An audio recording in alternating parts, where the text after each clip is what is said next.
दोस्तों, मैं दिशा सिंह आप सभी का क्लब आईएएस एस्पिरेंट चैनल पर स्वागत है। दोस्तों, आज हम लोग यूपीएससी प्रीलिम्स 2026 के लिए दृष्टि आईएएस के टेस्ट नंबर 19 के क्वेश्चन को सॉल्व करेंगे। लास्ट सेशन में हम लोगों ने टेस्ट नंबर 18 के क्वेश्चन को सॉल्व किया था। उस टेस्ट पेपर में एनवायरनमेंट के क्वेश्चन थे, 60 क्वेश्चन एनवायरनमेंट के थे और 40 क्वेश्चन करंट अफेयर्स के थे। बहुत ही अच्छे क्वेश्चन सिलेक्ट किए गए थे, तो आप लोगों ने वीडियो नहीं देखा है तो ज़रूर देखिएगा। और इस टेस्ट पेपर में ज्योग्राफी के 30 क्वेश्चन है, पॉलिटी के 30 क्वेश्चन है और करंट अफेयर्स के 40 क्वेश्चन है। तो चलिए शुरू करते हैं। वीडियो अच्छी लगे तो लाइक शेयर एंड सब्सक्राइब जरूर करना। और जिन लोगों ने अभी तक 1 से लेकर के 18 तक की वीडियोस को नहीं देखा है तो ज़रूर देख लें। टेस्ट नंबर 1 से लेकर के टेस्ट नंबर 18 तक के वीडियोस को मैंने बहुत अच्छे से बनाया है। उसमें सारे क्वेश्चंस को बहुत अच्छे से एक्सप्लेन किया है। जब आप लोग सारे टेस्ट पेपर के क्वेश्चंस को देखेंगे तो आपको बहुत अच्छे से सारी चीज़ें समझ में आएंगी कि एग्ज़ाम पैटर्न, क्वेश्चन का पैटर्न कैसा रहता है किस सब्जेक्ट का। और इसके साथ ही आपका रिवीजन भी होगा, तो ज़रूर देख लेना। ओके, और अपने दोस्तों में भी शेयर करना। ठीक है, चलो स्टार्ट करते हैं। क्वेश्चन पहला है, भारत में ज्वालामुखीयता के संदर्भ में निम्नलिखित कथनों पर विचार कीजिए। पहला कथन कह रहा है कि बैरन द्वीप भारत का एकमात्र सक्रिय ज्वालामुखी है और यह अंडमान निकोबार द्वीप समूह में स्थित है। तो पहला स्टेटमेंट आपका सही है दोस्तों। बैरन द्वीप जो है भारत का एकमात्र सक्रिय ज्वालामुखी है। ये कहाँ पे है? तो अंडमान निकोबार द्वीप समूह में है। दूसरा है, अंडमान एवं निकोबार द्वीप समूह को समुद्र के भीतर स्थित पर्वत श्रृंखलाओं के उभरे हुए हिस्से माना जाता है तथा कुछ लघु द्वीप जो है ज्वालामुखी उत्पत्ति के हैं। तो दोनों स्टेटमेंट सही है, बहुत बेसिक सा स्टेटमेंट है। करेक्ट आंसर आपका ऑप्शन सी हो जाएगा। अगला क्वेश्चन है, निम्नलिखित कथनों पर विचार कीजिए।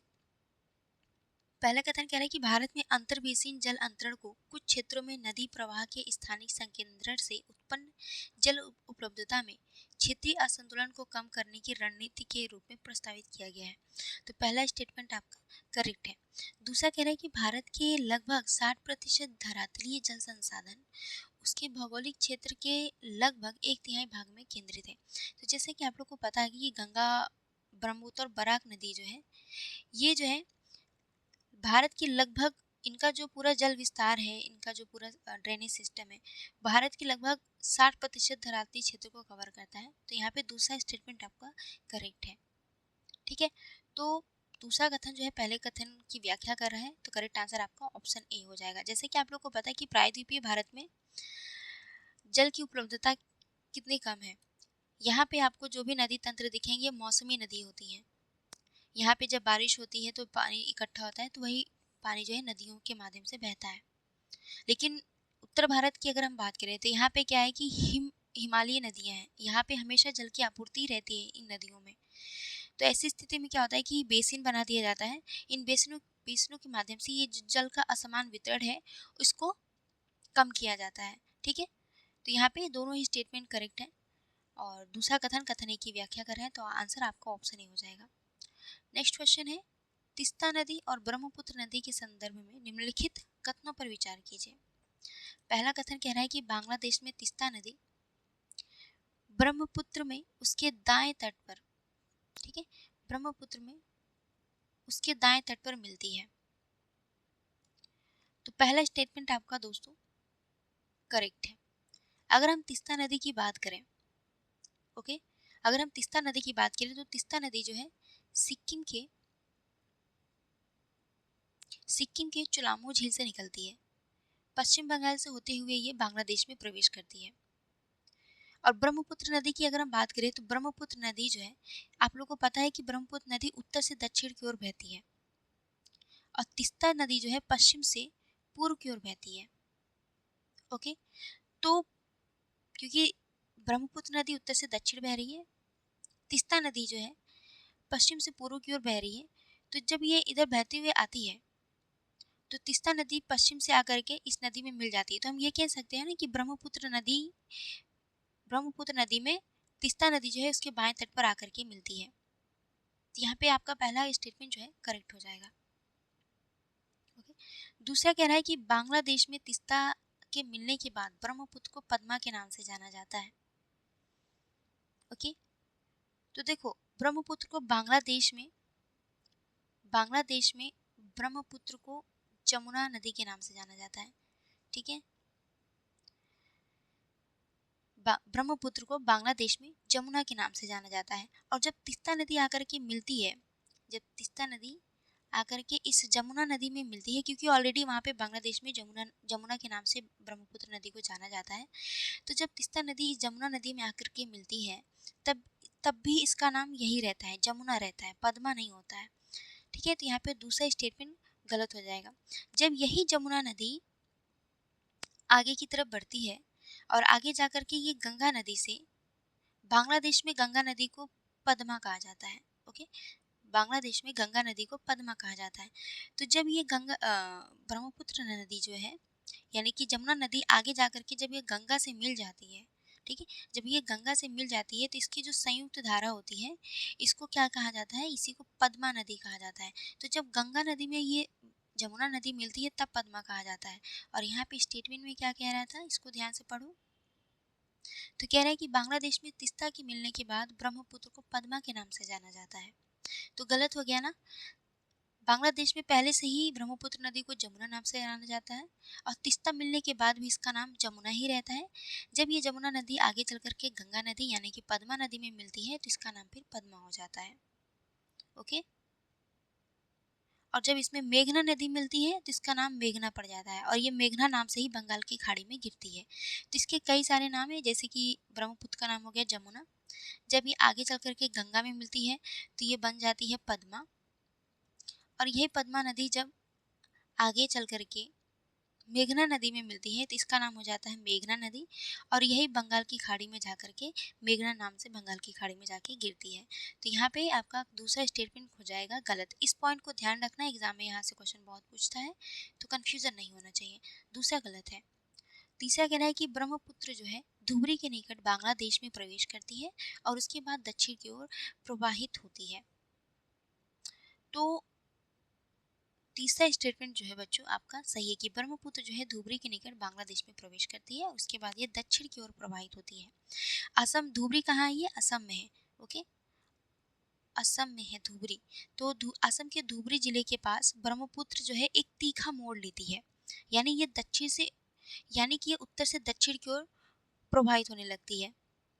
और बांग्लादेश का एक जिला है जिसका नाम है कुरीग्राम, तो कुरीग्राम जिले में ये प्रवेश करती है और यहाँ से ही इसकी जो दिशा है पूरी तरीके से दक्षिणावर्त हो जाती है, पूरी तरीके से दक्षिण की ओर बहने लगती है, यानी ये 90 डिग्री पे बहने लगती है। ओके, तो यहाँ पे तीसरा स्टेटमेंट आपका करेक्ट हो जाएगा। चौथा कह रहा है कि असम घाटी में ब्रह्मपुत्र को सांगपो के नाम से जाना जाता है। तो दोस्तों, असम घाटी में ब्रह्मपुत्र को सांगपो के नाम से जाना जाता है, क्या ये सही है?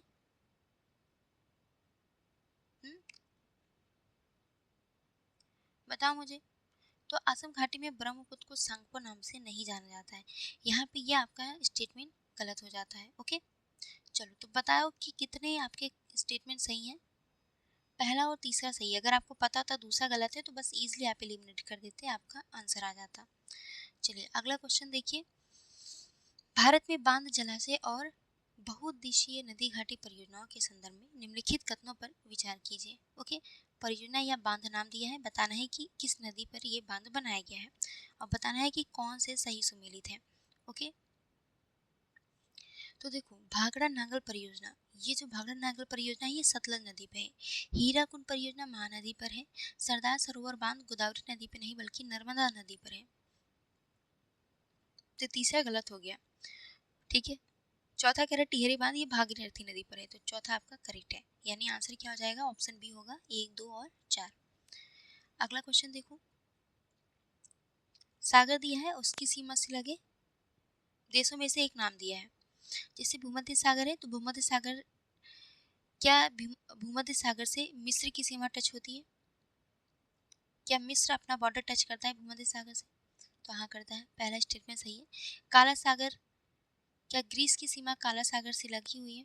नहीं लगी हुई है, इससे दूर दूर से कोई नाता नहीं है काला सागर से, तो ये दूसरा सही सुमेलित नहीं है। लाल सागर इरिट्रिया, ये सही है। कैस्पियन सागर ईरान, ये भी सही है, यानी कि केवल दूसरा गलत था। ठीक है, दूसरा गलत था। आपका आंसर क्या आएगा, 1, 3 और 4 आ जाएगा। चलो प्लेट विवर्तनिकी और प्लेट सीमा प्रक्रियाओं के संदर्भ में निम्नलिखित कथनों पर विचार करिए। पहला कथन कह रहा है कि अपसारी प्लेट सीमाओं पर मैग्मा के ऊपर उठने के कारण नई महासागरीय भूपर्वटी बनती है।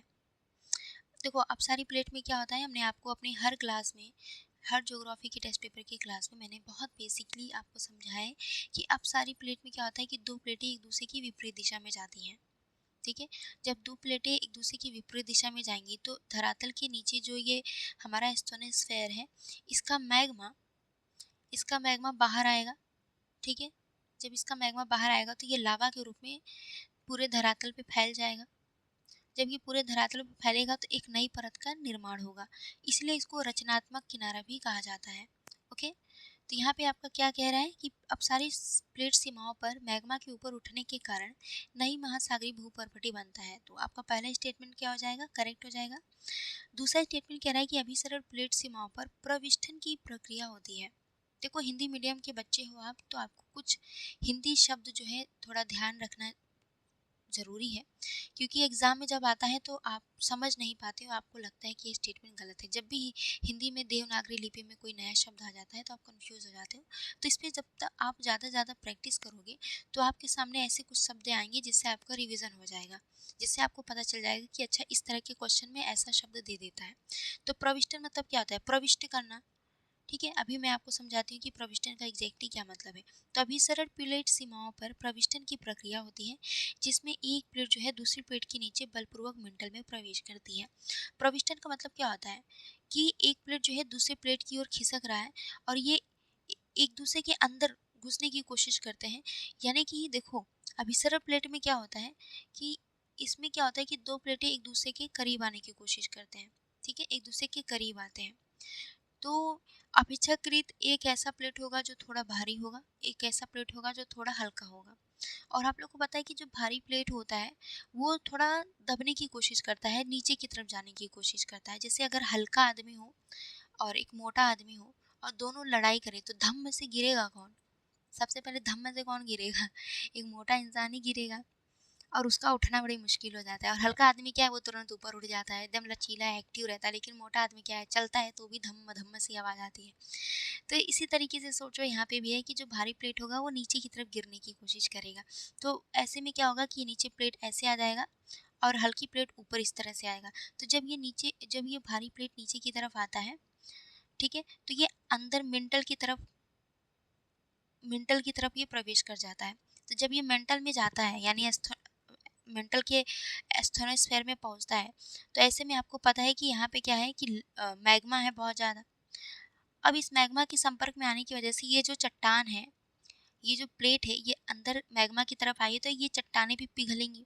अब भाई पिघलेंगी तो कहाँ जाएंगी, ये बाहर की तरफ आने की कोशिश करेंगी, पिघल करके ये बाहर की तरफ आने की कोशिश करेंगी। ऐसे में क्या होगा, यहाँ पे बहुत विस्फोट होगा, ज्वालामुखी विस्फोट होगा और इसके साथ ही गर्त भी बनेंगे। तो अब सारी प्लेटों में क्या होता है कि गर्त बनते हैं और फिर क्या होता है कि विनाश भी बहुत ज़्यादा होता है, ज्वालामुखी बहुत ज़्यादा आता है। तो इसको अभिसरण प्लेट को इसलिए विनाशात्मक किनारा भी कहा जाता है। तो यहाँ पे दूसरा स्टेटमेंट आपका करेक्ट है।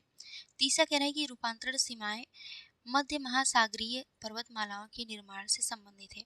देखो जो रूपांतरित सीमाएं होती हैं ये बहुत बेचारे सीधे साधे होते हैं, ये कुछ भी ज़्यादा कुछ दिक्कत परेशानी नहीं करता है। जैसे ये दो प्लेट है ऐसे सटी हुई हैं, एक प्लेट या तो इधर की तरफ खिसकता है, नीचे वाला प्लेट इधर की तरफ खिसकता है, यानी कि बस ये एक दूसरे के समानांतर खिसकते हैं।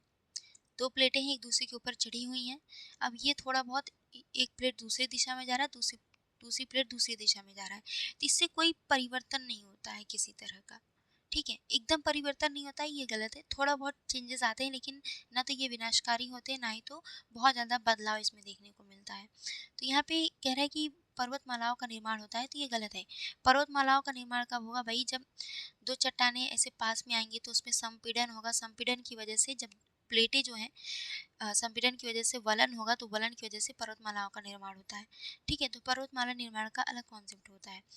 यहाँ पे तीसरा आपका गलत हो जाएगा, पहला दूसरा सही है। चौथा देखिए, तो सागरीय स्थल विस्तारण वह प्रक्रिया है जिसके द्वारा समय के साथ महासागरीय बेसिन का निर्माण होता है। सागरीय स्थल में क्या होता है कि आप देखेंगे कि सागर के अंदर जो तल होता है सागर का निचला तल, उसमें क्या होता है कि उसके बेसिन में विस्तार होता रहता है। जैसे 2 प्लेट्स एक दूसरे की विपरीत दिशा में खिसक रहे हैं, तो ऐसे में क्या होगा कि इसका विस्तार हो जाता है। इस प्लेट जो सागरीय अधः स्थल होता है, इसके प्लेट इसके धरातलीय सतह में क्या होगा, विस्तार हो जाएगा।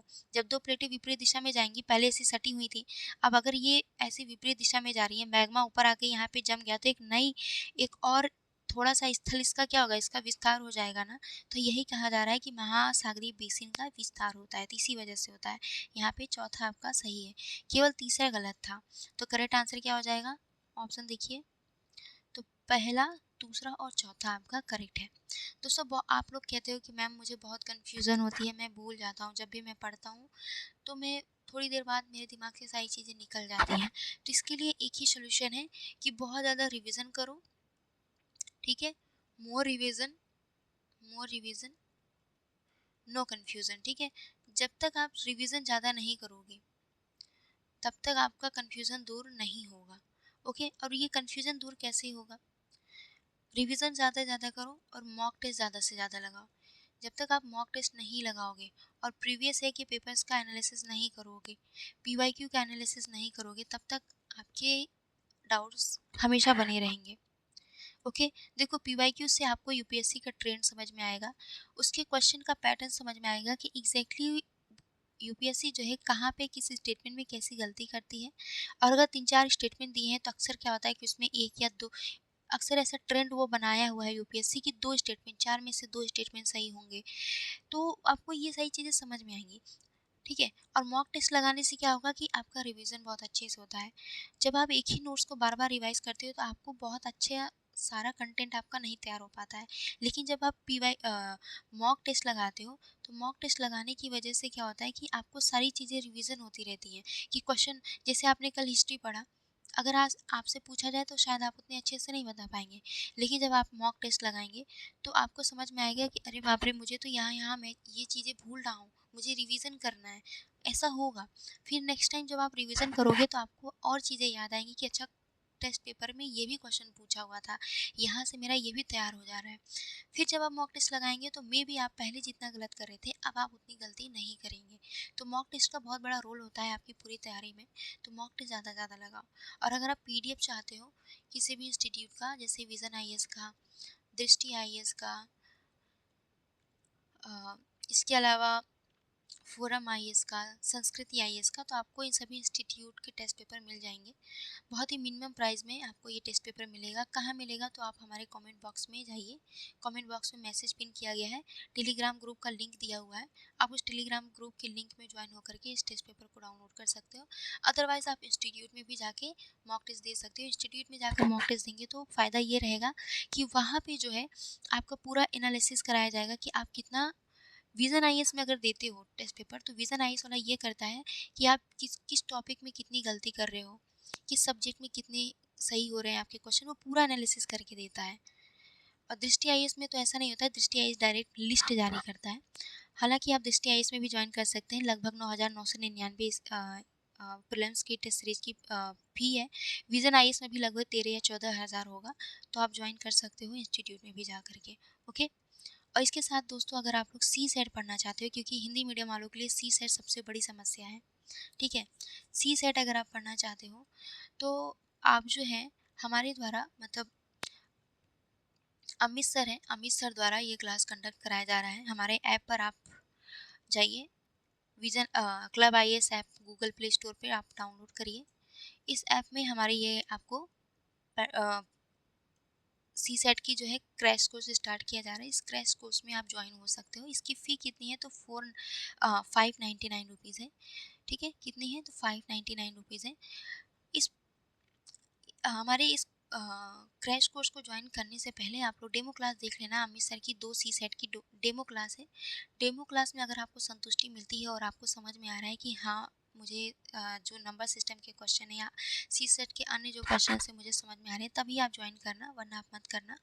और ये सोच के मत करना कि मुझे अगली बार एग्ज़ाम नहीं, अभी इस बार एग्ज़ाम मैं नहीं दूँगा, तो 2027 वाला दूँगा, तो अभी मैं नहीं करूँगा। देखो अगर अभी नहीं करोगे तो कभी नहीं होगा। ये मैंने देखा है ये चीज़ें, ठीक है? तो आपको ये सोच के नहीं करना है कि अभी तो मुझे एग्ज़ाम नहीं देना है। और अगर इस बार एग्ज़ाम को फ़ोकस में रख के अगर आप पढ़ते हो, सी सेट शुरू करते हो तो सी सेट शुरू करने में ही बहुत सारे बच्चे होते हैं, बहुत टाइम लगा देते हैं, लगता है कि कल सी सेट स्टार्ट करेंगे, परसों सी सेट स्टार्ट करेंगे। ऐसे में क्या होता है कि नहीं स्टार्ट होता है और फिर एग्ज़ाम आ जाता है। एग्ज़ाम आने के बाद टेंशन ही टेंशन होती है। वैसे भी जीएस का सिलेबस इतना ब्रॉड होता है कि फिर सी सेट के लिए टेंशन बढ़ जाती है। फिर आप कहते हो कि मैं इस साल एग्ज़ाम नहीं दूंगा, अब अगली बार दूंगा। ऐसे करते करते आप अपना 1-2 साल बर्बाद कर देते हैं। तो आपको समय बर्बाद नहीं करना है। अपना सी सेट अभी से स्टार्ट कर लो, चाहे खुद से पढ़ो या फिर किसी का बैच ज्वाइन करके करो। मैं ये नहीं कह रही हूँ कि आप हमारा बैच ज्वाइन करो, बस मैं एज अ मेंटर आपको बस मैं ये बताना चाहती हूँ कि इस एग्ज़ाम को टारगेट करके पढ़ो। अभी से जो चीज़ें नहीं पढ़ा है अभी से शुरू कर दो। जब अभी से आप सी सेट पढ़ना शुरू कर देंगे ना, इसको पढ़ने लगेंगे, सी सेट के क्वेश्चन जो है सॉल्व करने लगेंगे, तो ऐसे में क्या होगा कि फिर आपके अंदर इंटरेस्ट आएगा। ठीक है, जैसे अभी शुरू किए हैं, इंसान को सबसे पहले शुरू करने में ही टाइम लग जाता है, तो आप शुरू करने में टाइम मत लगाइए। एक बार आप नंबर सिस्टम या कोई भी अपना फेवरेट टॉपिक जो भी मैथ्स का है या रीजनिंग का है उसको शुरू करो। जब आप शुरू कर लेंगे ना, तो ये जो पूरा 1 साल का आपका टाइम रहेगा, 2027 का जिन लोगों ने टारगेट कर रखा है, तो 2027 तक आप पूरे 1 साल में पता नहीं कितनी बार सीसेट के क्वेश्चन सॉल्व कर चुके होंगे, पता नहीं कितने पेपर लगा चुके होंगे आप। तो अभी से शुरू कर दो, चाहो आप खुद से शुरू करो या फिर आप कोई भी पेड ग्रुप ज्वाइन करके या क्रैश कोर्स ज्वाइन करके कर सकते हो। ठीक है। और अमित सर जो है प्रीवियस ईयर के क्वेश्चंस, अच्छी बात यह है कि प्रीवियस ईयर के क्वेश्चंस के अकॉर्डिंग ही वो आपको पढ़ाते हैं और प्रीवियस ईयर के क्वेश्चंस आपको सॉल्व कराते हैं। तो बिल्कुल आपको ट्रेंड एनालिसिस समझ में आएगा कि हाँ कैसा क्वेश्चन एग्जैक्टली सी सेट में पूछा जाता है। ओके, चलो अगला क्वेश्चन देखो। भूकंप और उनके वैश्विक वितरण के संदर्भ में निम्नलिखित कथनों पर विचार कीजिए। पहला कथन कह रहा है कि उद्गम केंद्र भूकंप का उद्गम केंद्र वह बिंदु है जो पृथ्वी की सतह पर भूकंपीय ऊर्जा के उद्गम स्थान के ठीक ऊपर स्थित होता है। देखो जहाँ से भूकंप की उत्पत्ति होती है, ठीक है, वह बिंदु जहाँ से भूकंप ऊर्जा सबसे पहले मुक्त होती है उसे भूकंप का उद्गम केंद्र कहते हैं। न कि इसमें ये कह रहा है कि पृथ्वी की सतह पर भूकंपीय ऊर्जा के उद्गम स्थान के ठीक ऊपर स्थित होता है, तो ये गलत है।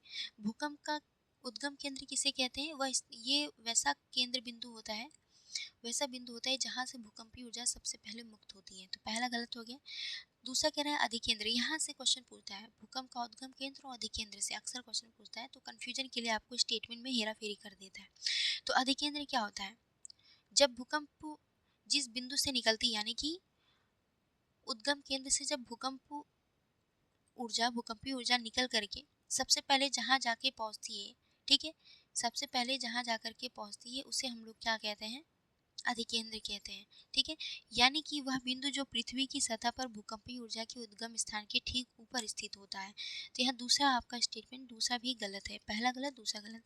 तीसरा कह रहा है कि भूकंप के आघात की तीव्रता स्थान के अनुसार भिन्न रहती है जबकि भूकंपीय तीव्रता स्थिर रहती है। तो यहाँ पे तीसरा स्टेटमेंट आपका सही है कि इसके आघात की जो तीव्रता है वो अलग अलग जगहों पे अलग अलग होती है, लेकिन जो भूकंपीय तीव्रता होती है, भूकंप की जो तीव्रता होती है वो लगभग स्थिर होती है।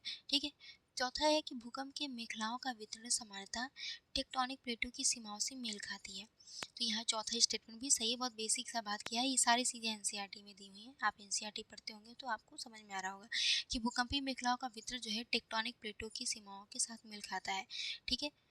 चलो अगला दो स्टेटमेंट सही है, यानी कि तीसरा और चौथा करेक्ट है, तो यानी आपका आंसर हो जाएगा ऑप्शन ए। कथन एक कह रहा है वृहद संचलन जो है गुरुत्वाकर्षण के प्रत्यक्ष प्रभाव के कारण चट्टानों और मृदा का ढाल के अनुरूप स्थानांतरण होना। पहला स्टेटमेंट आपका सही है। जैसे लैंडस्लाइड होता है वैसे ही समझिए कि क्या होता है कि मलबा वलबा अगर इकट्ठा हो जाता है पहाड़ों पर या कहीं ऊंचे स्थानों पे, तो ये क्या होता है कि गुरुत्वाकर्षण प्रभाव के कारण नीचे की तरफ खिसकता है, नीचे की तरफ इसका स्थानांतरण होता है, ढाल के अनुरूप इसका स्थानांतरण होता है।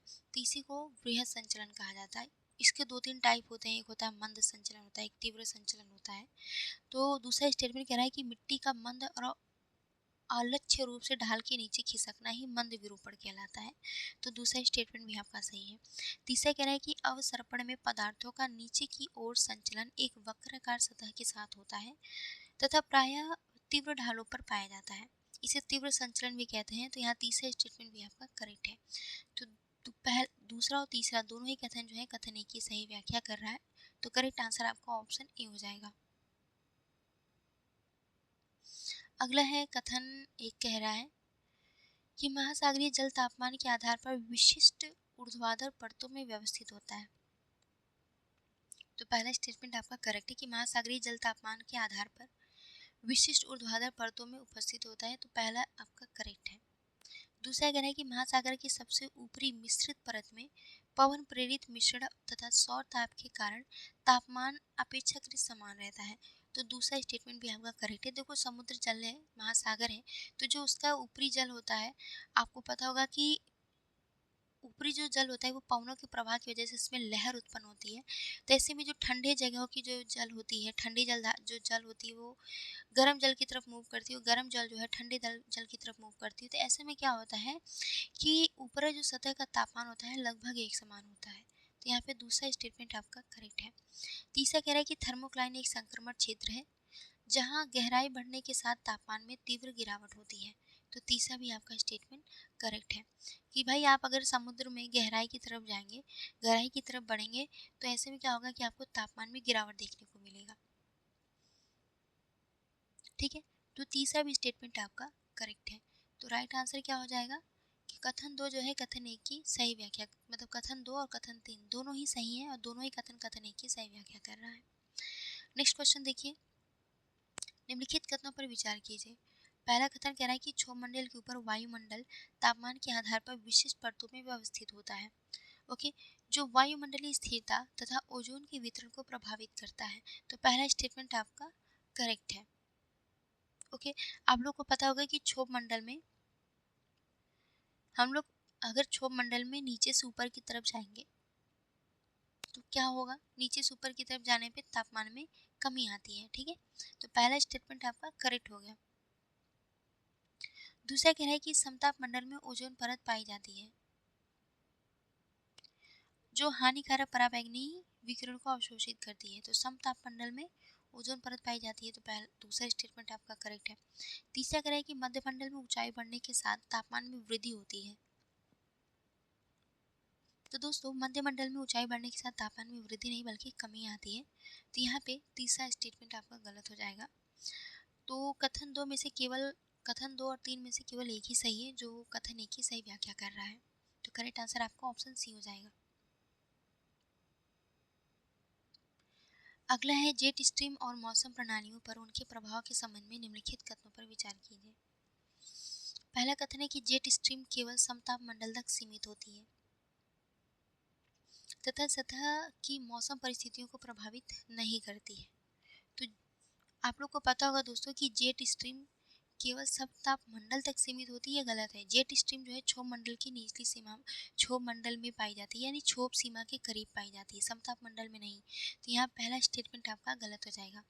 दूसरा कह रहा है कि भारतीय उपमहाद्वीप के ऊपर ग्रीष्म ऋतुओं के दौरान उपोष्णकटिबंधीय पश्चिमी जेट स्ट्रीम उत्तर की ओर उन्मुख हो जाता है। तो देखो दोस्तों, गर्मी में क्या होता है, गर्मियों में क्या होता है कि ये जो हमारी सूर्य की किरणें होती हैं, गर्मियों की वजह से तिब्बत के पठार की इधर जो है तापमान काफ़ी बढ़ जाता है, टेम्परेचर काफ़ी अधिक हो जाता है। तो ऐसी स्थिति में जो ये जेट स्ट्रीम है ये हिमालय के ऊपर बहता है, ठीक है। लेकिन जब ठंडी का मौसम होता है, जब हम सूर्य दक्षिणायन होता है, तो यही जो जेट स्ट्रीम है हिमालय के दक्षिण की ओर बहने लगता है, ठीक है। तो ये हो गया आपका जेट स्ट्रीम। जेट स्ट्रीम को आपको पता है कि ये पश्चिम से पूर्व की ओर चलता है, ये हमारे सतह पे नहीं चलता, ये हमारी धरातल से लगभग 10 से 12 किलोमीटर की ऊंचाई पर ये जेट स्ट्रीम चलती है पश्चिम से पूर्व की ओर, क्योंकि पृथ्वी क्या होता है पश्चिम से पूर्व की ओर घूर्णन कर रहा होता है। तो ऐसी स्थिति में जेट स्ट्रीम जो है पश्चिम से पूर्व की ओर मूव करता है। अब देखिए, जो यहाँ पे दूसरा स्टेटमेंट आपका करेक्ट है कि भारतीय उपमहाद्वीप के ऊपर ग्रीष्म ऋतुओं के दौरान उपोष्णकटिबंधीय पश्चिमी जेट स्ट्रीम उत्तर की ओर उन्मुख हो जाती है। तो क्यों हो जाती है वो तो आपको समझ में आ गया। तीसरा देखिए, तो शीत ऋतु में उत्तर भारत के ऊपर उपोष्णकटिबंधीय पश्चिमी जेट स्ट्रीम की उपस्थिति पश्चिमी विक्षोभ से संबद्ध होती है। देखो ये पश्चिमी विक्षोभ क्या है कि ये जो इधर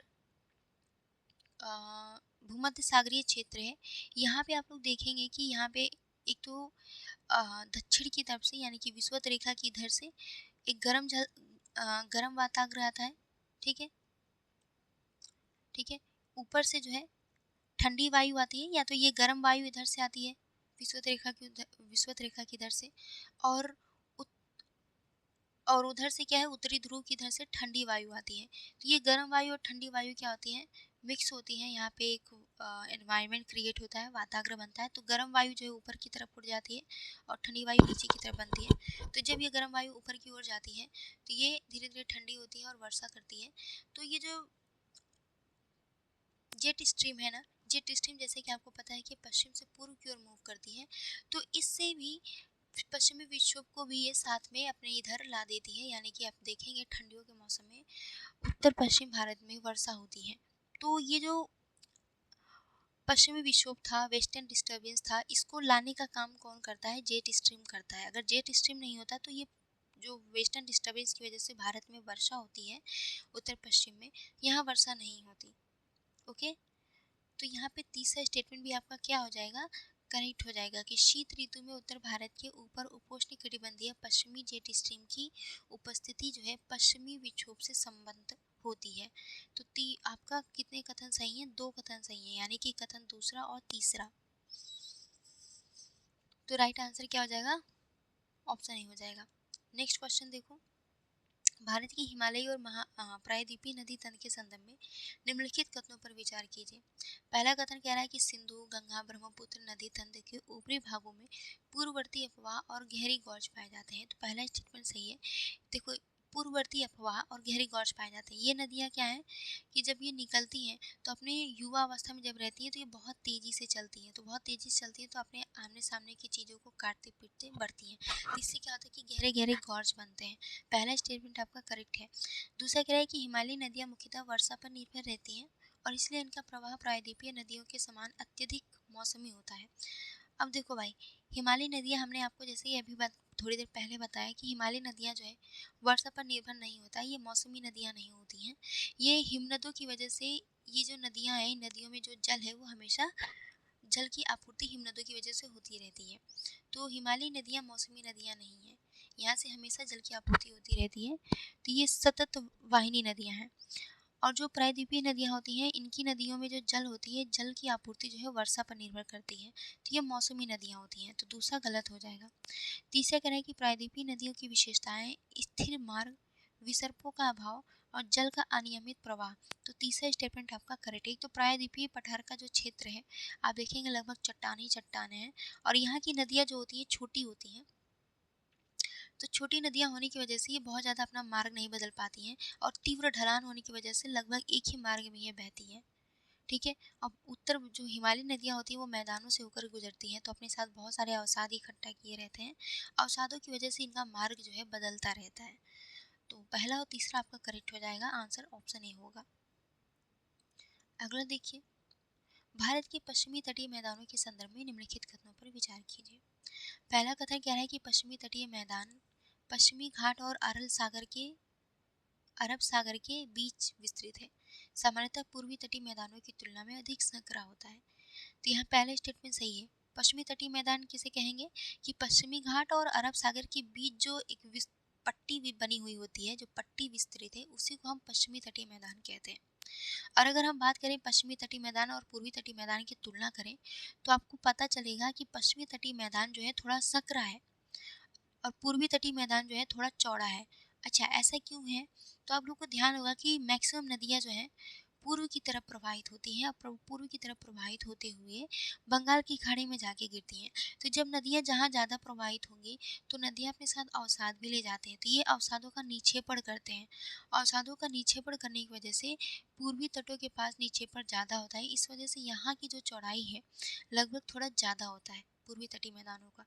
और पश्चिमी तटानों में नदियों में क्या होता है कि नदियों एक तो नदियाँ कम प्रवाहित होती हैं और यहाँ पे तीव्र ढलान भी बहुत होता है, तो नदियाँ आसानी से एक संकरे मार्ग से प्रवाहित होती है, निकल जाती हैं।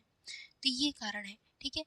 तो पहला स्टेटमेंट सही है। अक्सर स्टेटमेंट में आपको कंफ्यूज करने के लिए बोल देता है कभी कभी कि पूर्वी तटीय मैदान ये ज़्यादा सकरा है और पश्चिमी तटीय मैदान थोड़ा चौड़ा है। तो ऐसा स्टेटमेंट भी दे देता है आपको कंफ्यूज करने के लिए, तो आपको कंफ्यूज नहीं होना है। दूसरा कह रहा है कि कोंकण तट जो है गोवा और केरल के बीच स्थित है। तो दोस्तों, कोंकण तट जो है मुंबई और गोवा के बीच स्थित है, न कि केरल। जबकि मालाबार तट महाराष्ट्र और गोवा के बीच स्थित है। तो मालाबार तट जो है ये मंगलुरु और कन्याकुमारी के बीच स्थित है, तो दूसरा गलत हो गया। तीसरा कह रहा है कि मालाबार तट की विशेषता जो है लैगून और पश्च जल की उपस्थिति है, तो तीसरा स्टेटमेंट आपका करेक्ट है। यहाँ पे आपको लैगून देखने को मिलेगा इस तट पर और पश्च जल की उपस्थिति भी देखने को मिलेगा।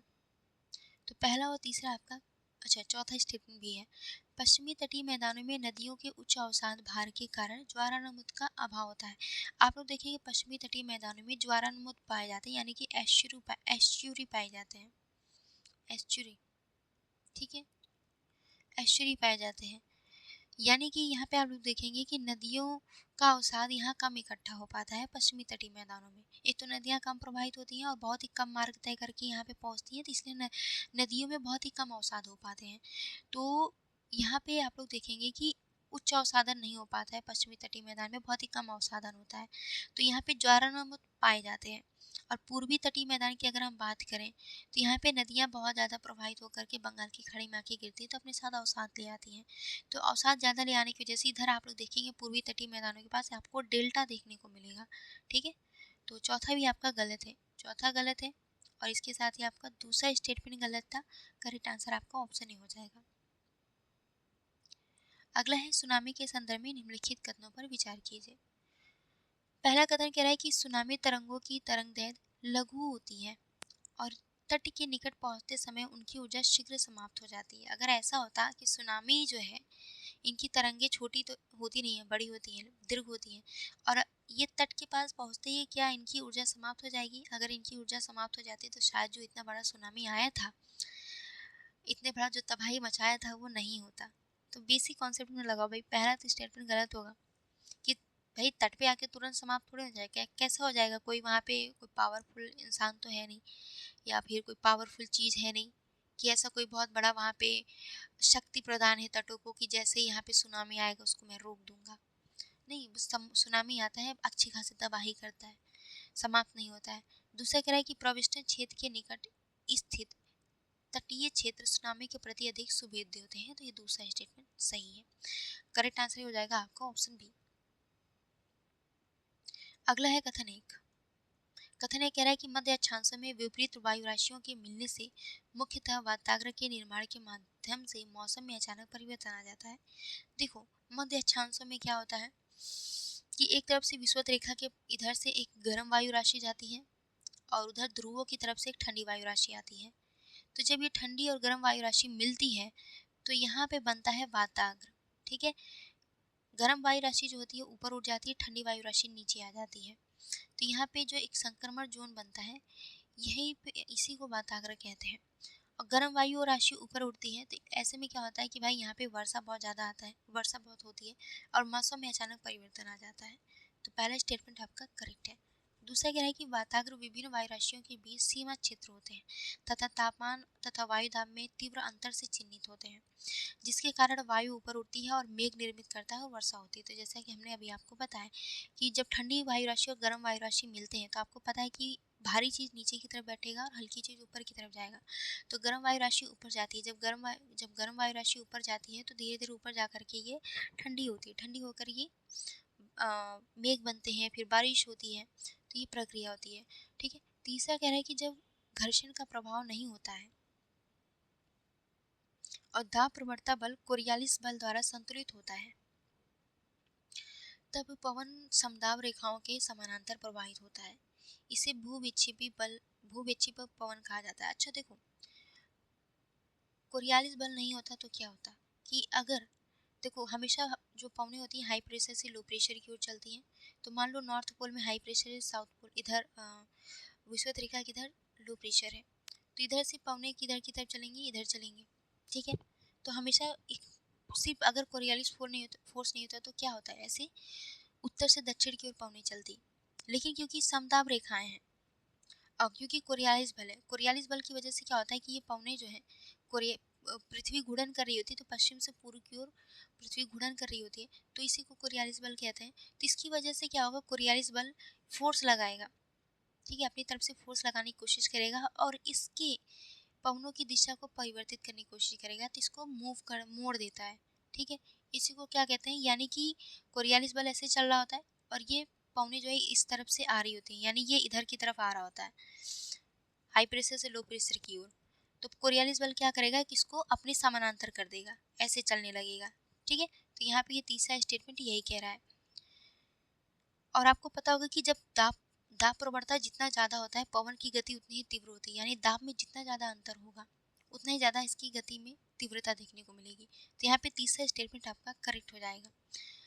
तीनों ही स्टेटमेंट आपके करेक्ट है, तो करेक्ट आंसर क्या होगा आपका? ऑप्शन सी होगा। कथन 2 और कथन 3 के ऑप्शन बी आपका राइट आंसर होगा कि कथन 2 और कथन 3 दोनों सही है, लेकिन उनमें से केवल एक ही जो है कथन एक की व्याख्या कर रहा है। अब देखो वातागर के बारे में कौन बता रहा है? वातागर के बारे में कथन 2 बता रहा है ना कि वाताग्र का निर्माण कैसे होता है, मौसम में अचानक परिवर्तन कैसे आ जाता है, ये कथन 2 बता रहा है। मौसम में अचानक परिवर्तन कैसे होता है, ये कथन 3 तो नहीं बता रहा है। कथन 3 तो बस भूविक्षेपी बल के बारे में बता रहा है। ठीक है, तो इसलिए केवल एक ही कथन यानी कथन 2 ही जो है कथन एक की सही व्याख्या कर रहा है। काष्ठ शिलाकृतियों के संदर्भ में निम्नलिखित कथनों पर विचार कीजिए। काष्ठ शिलाकृतियां मुख्यतः उन क्षेत्रों में विकसित होती हैं जहां चूना पत्थर जैसी घुलनशील चट्टानें व्यापक रूप से पाई जाती हैं। तो पहला स्टेटमेंट आपका करेक्ट है। जहां पे भी चूना पत्थर जैसी घुलनशील चट्टानें व्यापक रूप से पाई जाएंगी वहां पे काष्ठ शिलाकृतियां पाई जाती हैं, यानी इसे चूने से बनी हुई आकृतियां आपको देखने को मिलेगा। दूसरा है स्टेलेक्टाइट और स्टेलेग्माइट कंदराओं में टपकते जल से कैल्शियम कार्बोनेट के अवक्षेपण के कारण निर्मित होते हैं।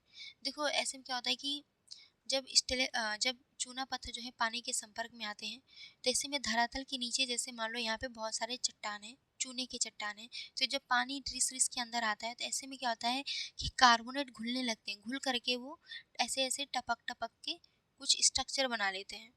एक कुछ ऐसा होता है कि टपक टपक के एक ऐसा स्ट्रक्चर बना लेता है, और दूसरा कि धरातल की निचली सतह पे मान लो इधर भी खोखला जगह है और यहाँ पे जो है टपक रहा है, टपक टपक के कुछ ये ऐसा स्ट्रक्चर बना लिया कैल्शियम कार्बोनेट। तो ये जो ऊपर वाला ये जो हिस्सा है इसी को स्टेलेक्टाइट कहा जाएगा। ये चूने से बना हुआ है, ये भी चूने से बना हुआ है, ये स्टेलेग्माइट कहा जाता है इसको। ये स्टेलेक्टाइट, ये स्टेलेग्माइट। ठीक है, तो ये जो कहाँ बनेगा, ये काष्ठ शिलाकृति, ये काष्ठ जहाँ पे चूना पत्थर वाली चट्टानें पाई जाएंगी। ठीक है, तो दोनों ही स्टेटमेंट सही है। करेक्ट आंसर आपका ऑप्शन सी हो जाएगा।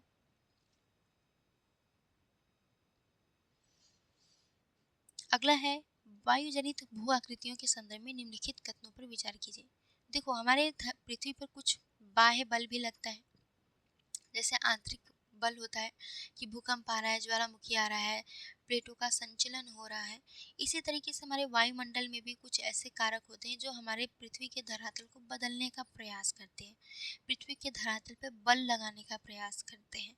जैसे वायु हो गया, समुद्री जल हो गया, नदियों का जल हो गया और हिमनद हो गए। ये सभी क्या है, अपने क्रियाकलापों से कुछ न कुछ नए स्ट्रक्चर बनाते रहते हैं, या तो वो निक्षेपण के माध्यम से स्ट्रक्चर बनाते हैं या तो अपरदन के माध्यम से स्ट्रक्चर बनाते हैं।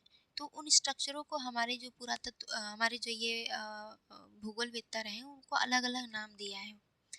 तो जैसे वायु जब चलती है, प्रवाहित होती है, तो उसके आमने सामने जो भी चीज़ें आती हैं उसको उससे घर्षण करते हुए आगे बढ़ती हैं। तो वायु पवनों के प्रवाह से जब घर्षित होती हैं चट्टानें, तो इनकी चट्टानों के घर्षण की वजह से कुछ नए स्ट्रक्चर बन जाते हैं। जो मुलायम चट्टान होते हैं वो आसानी से घिस जाते हैं, टूट जाते हैं, लेकिन जो कठोर होते हैं वो यथास्थिति में बने रहते हैं। तो ऐसे में क्या होता है कि कुछ आकृति बन जाती है। इसी आकृति को हमारे जो भूगोलविद्ता रहे हैं अलग अलग नाम दे दिए हैं। ठीक है, तो इसी संदर्भ में ये क्वेश्चन पूछा हुआ है। बरखान है, बरखान अर्धचंद्राकार बालू के टिब्बे होते हैं जिनके हॉर्न आमतौर पर प्रचलित पवन की दिशा में विस्तृत होते हैं। तो पहला स्टेटमेंट सही है। कुछ इस तरह से इसकी आकृति होती है, जैसे आप लोग देखेंगे जहाँ पे मेनली रेत थोड़े कम होते हैं, वहाँ पे जब ये पवनें चलती हैं तो इस तरह से चलती हैं तो कुछ ऐसी आकृति बना लेते हैं, पवनों के टीले बन जाते हैं। तो पवनों की टीले जो होते हैं, ये जो हॉर्न होता है वो पवनों की दिशा में उपस्थित होता है। तो इसी को क्या कहते हैं, बरखान कहा जाता है। ठीक है, बरखान क्या होता है, अर्धचंद्राकार बालू के टिब्बे होते हैं। दूसरा अगर है लोएस, निक्षेप पवन द्वारा सूक्ष्म धूल कणों की लंबी दूरी तक परिवहन तथा उनके निक्षेपण से निर्मित होते हैं। तो लोएस का मैदान बनता है, कैसे बनता है, पवनों पवनों के द्वारा जब ये धूल जो रेत होते हैं, धूल के कण होते हैं, उड़ा करके ले जाया जाता है किसी दूसरी जगह पे और पूरा ऐसे मैदान, एक समझ लो रेत का मैदान बन जाता है, उसी को लोइस कहते हैं। तो ये दूसरा स्टेटमेंट आपका करेक्ट है। तीसरा कह रहा है यारडांग मरुस्थलीय क्षेत्र में पवन द्वारा लाई गई बालुका के संचयन से निर्मित निक्षेपित स्थल रूप है। देखो हमने बताया कि कुछ निक्षेपण द्वारा आकृति बनेगी, यानी कि धूल कण को उड़ा उड़ा के इकट्ठा करके कोई डिजाइन बना दिया, कोई स्ट्रक्चर बना दिया, तो निक्षेपण कहलाएगा। अपरदन क्या होगा कि जब वायु जो है चट्टानों के पास से होकर गुजर रही है तो उसके घर्षण से जो स्ट्रक्चर बनेगा उसको अपरदन स्थल रूप कहेंगे। ठीक है, अपरदन और निक्षेपण आप लोग जानते होंगे कि क्या होता है। तो यारडांग जो है वो निक्षेपण स्थल रूप नहीं है बल्कि अपरदन से बना हुआ स्थल रूप है। ठीक है, तो यहाँ पे यही स्टेटमेंट गलत हो गया। तीसरा गलत है, पहला दूसरा सही है। करेक्ट आंसर आपका ऑप्शन ए होगा। अगला क्वेश्चन देखिए, तो निम्नलिखित कथनों पर विचार कीजिए।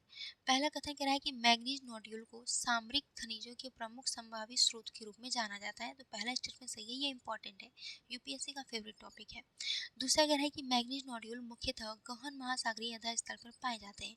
इसमें मैग्नीज होता है, लोहा होता है, निकल होता है, तांबा जैसी महत्वपूर्ण धातुएं उपस्थित होती हैं। तो आपको समझ में आ रहा है कि मैग्नीज नोड्यूल क्यों इतना इंपॉर्टेंट है। क्यों? क्योंकि इसमें मैग्नीज, लोहा, निकेल, तांबा जैसे महत्वपूर्ण धातु इसमें उपस्थित होते हैं और ये जो मैग्नीज नोड्यूल होता है वो महासागरों के आधार स्थल पर पाए जाते हैं। ठीक है, जब अवसाद धीरे धीरे उसमें इकट्ठा होते हैं, नदियों द्वारा जो भी अवसाद लाए जाते हैं तो समुद्रों के आधार स्थल पर जाकर के ये इकट्ठा होते हैं, तो इसमें मैग्नीज नोड्यूल का निर्माण होता है। इसी मैग्नीज नोड्यूल में बहुत सारे धातु उपस्थित होते हैं। तो दूसरा स्टेटमेंट सही है। तीसरा कह रहा है कि गहन समुद्री खनिज निक्षेप महासागरीय स्तर पर होने वाली भूवैज्ञानिक गतिविधियों से संबद्ध होती हैं।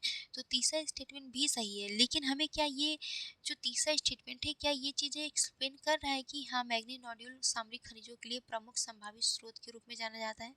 तो नहीं, तीसरा स्टेटमेंट आप लोग देखेंगे ये पहले कथन की व्याख्या नहीं कर रहा है, लेकिन दूसरा कथन पहले कथन की व्याख्या कर रहा है कि इसके स्रोत के रूप में महत्वपूर्ण खनिजों के संभावित स्रोत के रूप में जाना जाता है। क्यों जाना जाता है? क्योंकि इसमें अलग बहुत महत्वपूर्ण धातु पाए जाते हैं।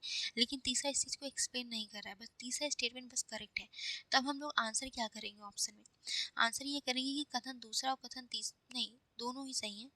सॉरी, तो कथन दूसरा और कथन तीसरा दोनों सही हैं। उनमें से केवल एक, कौन सा? केवल दूसरा कथन जो है केवल कथन एक की व्याख्या कर रहा है। तो करेक्ट आंसर आपका ऑप्शन बी हो जाएगा। वायु राशियों तथा वाताग्रीय प्रक्रियाओं के संदर्भ में निम्नलिखित कथनों पर विचार कीजिए। ये वायु राशि क्या होता है, ये वाताग्र क्या होता है? वायु राशियों से वाताग्र बनते हैं। वायु राशि क्या होता है? समझ लो एक वायु का गुब्बारा होता है। ठीक है, जैसे कि मान लो बलून है, आप बलून में हवा भर दो, तो किसी में ठंडा हवा भरो, किसी में गर्म हवा भरो। तो वायु राशियों में खासियत ये होती है कि जैसे मान लो ये जो वायु का गुब्बारा है तो इसमें एक समान आर्द्रता होगी, एक समान तापमान होगा। इसमें तापमान में आपको अंतर देखने को नहीं मिलेगा कि इसमें ठंडा तापमान भी है, गर्म तापमान भी है। नहीं, वायु राशि एक या तो ठंडी वायु राशि होगी या तो दूसरी गर्म वायु राशि होगी। तो जब ये वायु राशि जो है लगभग एक समान वाले क्षेत्रों पे पाई जाती है, जैसे मैदानों में अलग वायु राशि होगी, पहाड़ों वाले क्षेत्रों में अलग वायु राशि होगी, यानी कि लगभग ये एक समान क्षेत्रों में एक तरह की वायु राशि बन सकती है जहाँ पे आर्द्रता तापमान समान होंगे। ये हो गया वायु राशि। वाताग्र क्या होता है? जैसे वायु राशि दो होती है, ठंडी वायु राशि, गर्म वायु राशि। वाताग्र क्या होता है? जब ठंडी वायु राशि और गर्म वायु राशि मिलते हैं तो इनमें जो अभिसरण क्षेत्र का निर्माण होता है इसी को वाताग्र कहते हैं। ठीक है, ये आपको कहाँ देखने को मिलेगा? तो आपको ये उच्च अक्षांशों में देखने को मिलेगा। उच्च अक्षांशों में क्यों देखने को मिलता है? क्योंकि ये ध्रुवों से ठंडी वायु राशि आती है, विषुवत रेखा से गर्म वायु राशि जाती है। तो लगभग 40 से 45 डिग्री के करीब में या 60 डिग्री के अक्षांशों पे वाताग्र आपको देखने को मिलेगा। ठीक है, यहाँ इसी वाताग्र से उपोष्ण कटिबंधीय चक्रवात की उत्पत्ति होती है। तो पहला स्टेटमेंट कह रहा है कि वायुमंडल में वाताग्रों का निर्माण विभिन्न तापमान तथा आर्द्रता की विशेषताओं वाली वायु राशियों की गति एवं परस्पर अंतःक्रिया से घनिष्ठ रूप से संबंधित है। तो पहला स्टेटमेंट आपको समझ में आ गया। अगर वायु राशि नहीं होते तो वाताग्र नहीं बनते। दूसरा कह रहा है कि किसी वाताग्रीय क्षेत्र के साथ सामान्यतः महत्वपूर्ण मेघ निर्माण इसलिए होता है क्योंकि परस्पर विपरीत प्रकृति की वायु राशियों के अभिसरण के स्थान पर वायु का ऊर्ध्वगामी होने के लिए बाध्य होना पड़ता है। अब देखो ये दूसरा स्टेटमेंट क्या कह रहा है कि जब ये ठंडी वायु राशि और गर्म वायु राशि मिलती है तो ऐसे में क्या होगा कि गर्म वायुराशि ऊपर उठ जाती है, ऊपर उठने के लिए बाध्य हो जाती हैं, इनकी मजबूरी हो जाती है ऊपर उठना, क्योंकि ठंडी वायु राशि जो है नीचे की तरफ आ जाती है और गर्म वायु राशि क्योंकि हल्की होती है तो ये ऊपर की तरफ उड़ जाती है। जब ये ऊपर की तरफ उठती है तो ऊपर जाती है, बादल बनता है, बारिश, बादल बनने के बाद बारिश होती है। तो इसलिए आपका ये दूसरा स्टेटमेंट जो है ये भी करेक्ट है। तो करेक्ट आंसर क्या हो जाएगा आपका? ऑप्शन सी हो जाएगा। नेक्स्ट क्वेश्चन है कि भारत में मैंग्रोव वनस्पति के संदर्भ में निम्नलिखित कथनों पर विचार कीजिए। पहला कथन कह रहा है कि मैंग्रोव वनस्पति उन तटीय क्षेत्रों में विकसित होते हैं जो ज्वार भाटे से प्रभावित होते हैं तथा जहां लवणीय जल और मीठे जल की परिस्थितियां परस्पर अंतःक्रिया करती हैं। तो पहला स्टेटमेंट आपका करेक्ट है। यह आपको ज़्यादातर जो मैंग्रोव वनस्पति होती है लवणीय जल में देखने को मिलेगा। हालांकि मीठे जल में भी ये उगते हैं, लेकिन ज़्यादातर ये ग्रोथ कहाँ करते हैं? लवणीय जल में ग्रोथ करते हैं। मुझे अब आप लोग कमेंट में ये बताना है कि क्या ये मैंग्रोव वनस्पति जो है चट्टानों पे उग सकते हैं? क्या ये चट्टानों पर उग सकते हैं? कमेंट में ये बताना। देखते हैं कितने लोग बारीकी से पढ़े हैं। ठीक है, तो पहला आपका सही है। दूसरा कह रहे हैं कि भारत में मैंग्रोव वन मुख्य रूप से पूर्वी तट के किनारे स्थित बड़ी नदियों के डेल्टाई क्षेत्र में केंद्रित है। तो दूसरा स्टेटमेंट भी आपका करेक्ट है।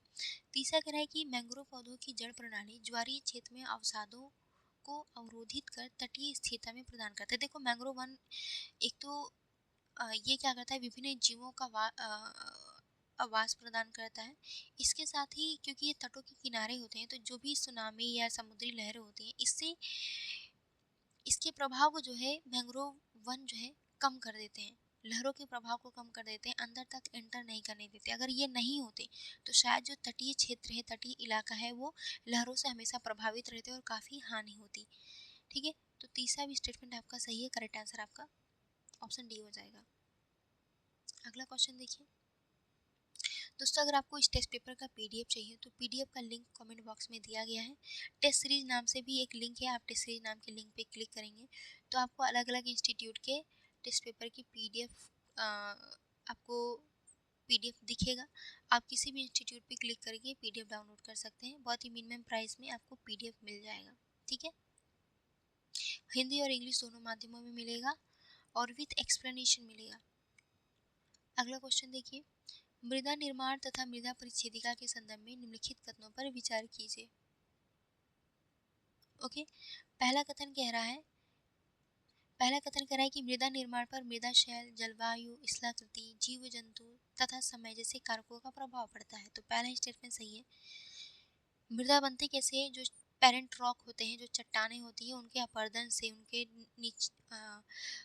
उनके अक्षय अपरदन से, उनके निक्षेपण से जो है ये मृदा का निर्माण होता है। और ये जो मृदा होता है पूरी तरीके से कब बनता है? जो इसका प्रभाव जो है अ, किस किस का प्रभाव पड़ता है? तो जलवायु का पड़ता है, स्थलाकृति का पड़ता है, जीव जंतु का पड़ता है और समय का भी प्रभाव पड़ता है। दूसरा कह रहा है कि मृदा परिच्छेदिका में, देखो मृदा परिच्छेदिका की अगर हम बात करें तो मृदा के कई सारे संस्तर होते हैं। जब हम मृदा को लंबवत काट लें, धरातल को लंबवत काट लें तो इसमें आपको कई सारे संस्तर देखने को मिलेंगे। जीरो संस्तर, ए संस्तर, बी संस्तर, सी संस्तर, डी संस्तर। इनकी सभी मृदा की जो संस्तर है, परत है, वो उनकी अपनी अलग अलग विशेषताएं हैं। किसी मृदा में ह्यूमस ज़्यादा पाया जाता है, किसी संस्तर में ह्यूमस ज़्यादा पाया जाता है, तो किसी संस्तर में मेटल्स ज़्यादा पाए जाते हैं। किसी संस्तर में जो है जल की उपलब्धता कम होती है तो किसी में ज़्यादा होती है। तो ये इसकी कुछ अपनी विशेषताएं रही हैं। किसी संस्तर में पौधों की जड़ें पूरी तरीके से फैली होती हैं तो किसी संस्तर में पौधों की जड़ें नहीं पहुंच पाती हैं। ये आप लोग एनवायरनमेंट की बुक में पढ़ लेना, अच्छे से दिया हुआ है मृदा संस्तर टॉपिक। सॉइल दिया हुआ है, सॉइल में ही ये टॉपिक दी हुई है, आप पढ़ लेना। तो मृदा परिच्छेदिका में बी संस्तर सामान्यतः ऊपरी परतों से अपक्षालित पदार्थों के संचयन से संबद्ध होता है। देखो ए परत है, फिर बी परत है। तो ए परत की जो क्योंकि पानी रिस इसके नीचे की तरफ आता है, अपक्षालित होता है, तो जो भी चीज़ें होती हैं पोषक तत्व वगैरह रिस करके बी संस्तर तक भी पहुंच जाती हैं। तो ऊपरी परतों से अपक्षालित पदार्थों के संचयन से ये संबद्ध होता है। तो दूसरा सही है। तीसरा कह रहा है सी संस्तर उस परत का प्रतिनिधित्व करता है जिसमें आंशिक रूप से अपक्षयित मूल शैल पदार्थ पाया जाता है जो मृदा संस्तरों के नीचे स्थित होता है। तो तीसरा भी आपका करेक्ट आंसर है। ऑप्शन डी आपका राइट आंसर हो जाएगा। भारत में प्राकृतिक वनस्पति के संदर्भ में निम्नलिखित कथनों पर विचार कीजिए। पहला कथन कह रहा है कि भारत में उष्णकटिबंधीय सदाबहार वन सामान्यतः उन क्षेत्रों तक सीमित होते हैं जहां वर्ष भर अधिक वर्षा होती है और शुष्क ऋतु की अवधि अल्प होती है। तो वहाँ पे आपको कैसा वनस्पति देखने को मिलेगा बताओ? वहाँ पे आपको प्राकृतिक वनस्पति देखने को मिलेगा, यानी करेक्ट आंसर क्या है? उष्णकटिबंधीय सदाबहार वन। जहाँ कहाँ देखने को मिलेगा? जहाँ पे वर्षा हमेशा होती रहती है। ठीक है, तो पहला आपका करेक्ट है। दूसरा कह रहा है कि भारत के पर्वतीय क्षेत्रों में प्राकृतिक वनस्पति का प्रकार और वितरण जो है अक्षांश की अपेक्षा ऊंचाई पर निर्भर करती है। जैसे हिमालयन रेंज में तो यहाँ पे अक्षांश मायने नहीं रखता है, यहाँ पे ऊंचाई मायने रखता है। तो ऊंचाई के आधार पर आप देखेंगे यहाँ पे वनस्पतियाँ पाई जाती है। कम ऊंचाई पे है तो यहाँ पे लगभग चौड़े पत्ते वाले पौधे देखने मिलेंगे, उष्णकटिबंधीय सदाबहार वन जैसे पौधे देखने को मिलेंगे। लेकिन जैसे जैसे आप ऊंचाई पे जाएंगे तो धीरे धीरे क्या होगा कि कहीं यहाँ पे टैगा वन पाया जाएगा और एकदम ऊंचाई पे टुंड्रा वन जैसी वनस्पतियां पाई जाएंगी। तो ये ऊंचाई पर डिपेंड करने लगता है, अक्षांश पे नहीं। तो दोनों स्टेटमेंट सही है। करेक्ट आंसर आपका ऑप्शन सी हो जाएगा। मृदा अपरदन की प्रक्रियाओं तथा संरक्षण उपायों के संदर्भ में निम्नलिखित कथनों पर विचार कीजिए। ठीक है, संरक्षण देखो, परत अपरदन दिया है तो परत अपरदन में क्या होता है कि अपवाहित जल द्वारा सतह से मृदा की पतली एवं समान परत का अपसारण परत अपरदन कहलाता है। परत अपरदन में क्या होता है कि जैसे बारिश हुई तो बारिश होने की वजह से जो मिट्टी की ऊपरी परत होती है वो बह करके कहीं और चली जाती है। तो मृदा की ऊपरी परत का बह जाना ही आपका परत अपरदन कहलाता है। पहला स्टेटमेंट आपका सही सुमेलित है। दूसरा कह रहा है रील अपरदन। इसमें कह रहा है कि गहरी और अत्यंत विस्तृत नालियों का निर्माण जिन्हें सामान्य जुताई से नहीं हटाया जा सकता। देखो, गलीय अपरदन में जो है, गलीय अपरदन में गहरी और अत्यंत विस्तृत नालियों का निर्माण होता है। रील अपरदन में नहीं। रील अपरदन में बहुत छोटी पतली नालियों का निर्माण होता है। तो यहाँ दूसरा गलत हो जाएगा। तीसरा अगर है समुच्च रेखीय जुताई, ये क्या है? तो जल बहाव को कम करने के लिए ढाल के अनुरूप जो है समुच्च रेखाओं का अनुसरण करते हुए जुताई करना ही समुच्च जुताई कहलाता है, जिससे कि जल का बहाव कम हो सके। तो तीसरा स्टेटमेंट सही है। ये आपको कहाँ देखने को मिलेगा? ढाल, जहाँ पर ढालों पर कृषि की जाती है। दूसरा है वेदिका कृषि। जल प्रवाह को कम करने और मृदा अपरदन को रोकने के लिए पहाड़ी ढालों को वेदिका के रूप में परिवर्तित कर दिया जाता है, तो इसी को वेदिका कृषि कहा जाता है। तो बताना है कि कौन से सही सुमेलित हैं। तो दूसरा वाला तो गलत था, दूसरा गलत था। ठीक है, एलिमिनेट कर दो, डायरेक्ट आपका आंसर आ जाएगा ऑप्शन ए आपका राइट आंसर है। तटीय स्थल रूप दिया है। तटीय स्थल रूप कैसे बनते हैं? समुद्र की लहरों द्वारा। समुद्र के लहरों के अपरदन से कुछ स्थल रूप बनते हैं, कुछ निक्षेपण से बनते हैं। स्पिट, स्पिट क्या है? तो तट के समानांतर बहने वाली धाराओं के अवसादन द्वारा निर्मित समुद्र तट से समुद्र की ओर प्रसारित रेत की एक संकीर्ण कटक होती है। जैसे मान लो ये कॉन्टिनेंट है, भारत का दक्षिण वाला इलाका है। ठीक है, अब अगर हम बात करें कि यहाँ पे तो समुद्र के अवसादों से एक ऐसी आकृति बन जाती है कुछ। ठीक है, ये अवसादों से बना हुआ है, पतली पट्टी है ये, इसी को स्पिट कहा जाता है। तो ये किससे बनता है? तो समुद्र के अवसादों से बनता है। तो पहला स्टेटमेंट आपका सही है। रोधिका, खाड़ी क्षेत्र में निर्मित रेत की एक लंबी कटक होती है जिससे जल निकाय परिबद्ध हो जाती है। ठीक है, तो दूसरा स्टेटमेंट भी सही है। रोधिका जैसे कि कुछ ऐसा आकृति होता है जो जल को रोक देता है। ठीक है, तो इसी को रोधिका कहते हैं। तीसरा है लैगून, समुद्र से रेत की पट्टी या स्पिट द्वारा पृथक उथला जल निकाय। लैगून तो आप लोग जानते होंगे। तो तीसरा भी करेक्ट है। ज्वारानंदमुक्त, नदियों द्वारा लाए गए अवसादों द्वारा नदी के मुहाने को पूरी तरह अवरुद्ध करने कारण निर्मित तटीय स्थलाकृति। ये गलत है। जहाँ पे नदियाँ समुद्र में आकर मिलती हैं उसको ज्वारानंदमुक्त यानी एस्चुरी कहते हैं।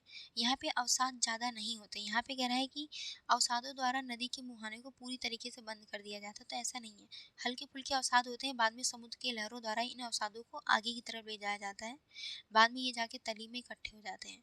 ठीक है, चलिए, तो चौथा गलत है, पहला दूसरा तीसरा सही है। करेक्ट आंसर आपका ऑप्शन ए हो जाएगा। अगला क्वेश्चन देखिए।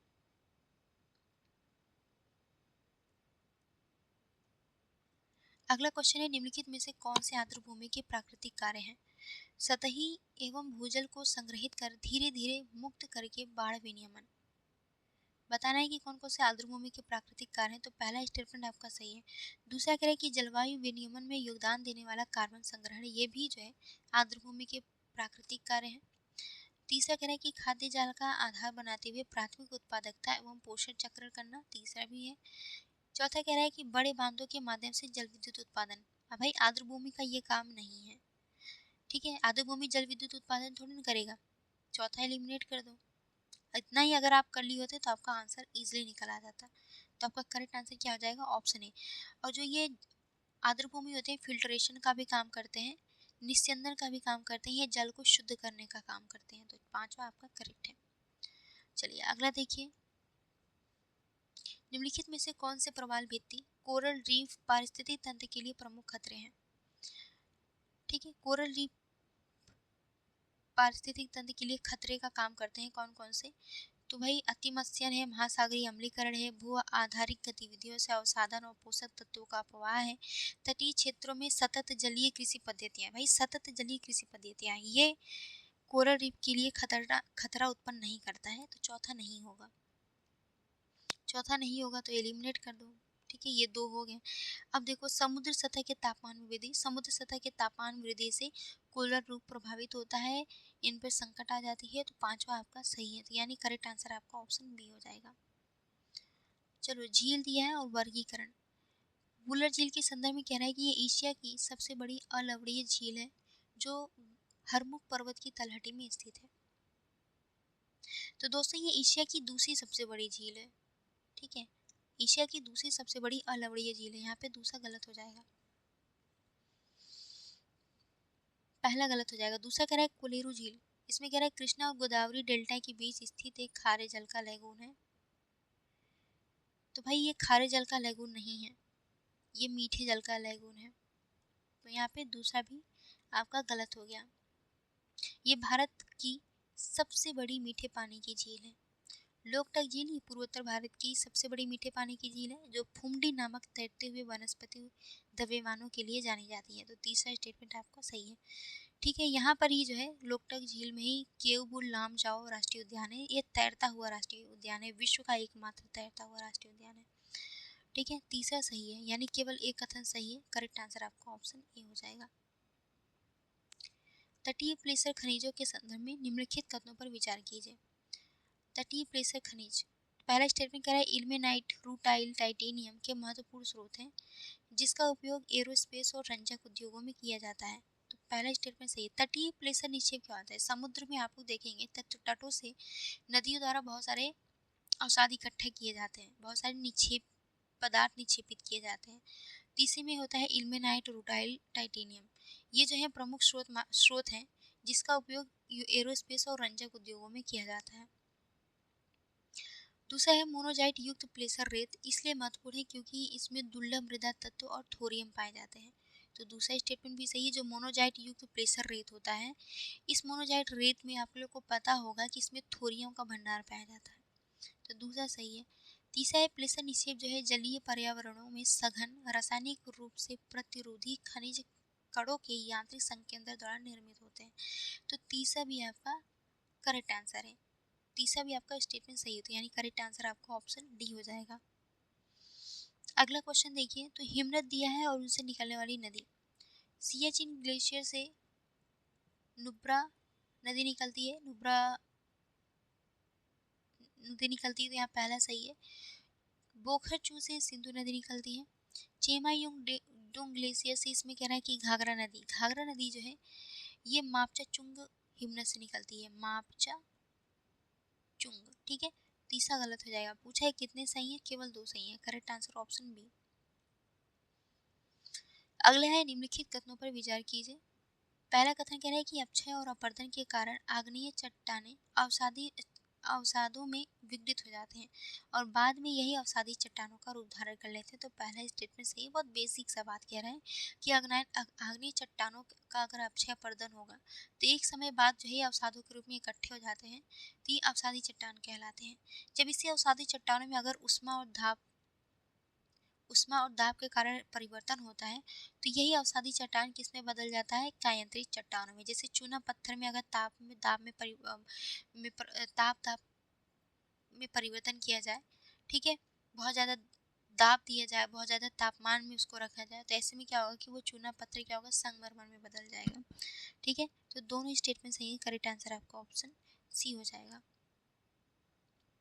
दोस्तों वीडियो अच्छी लग रही है तो प्लीज़ लाइक शेयर करो।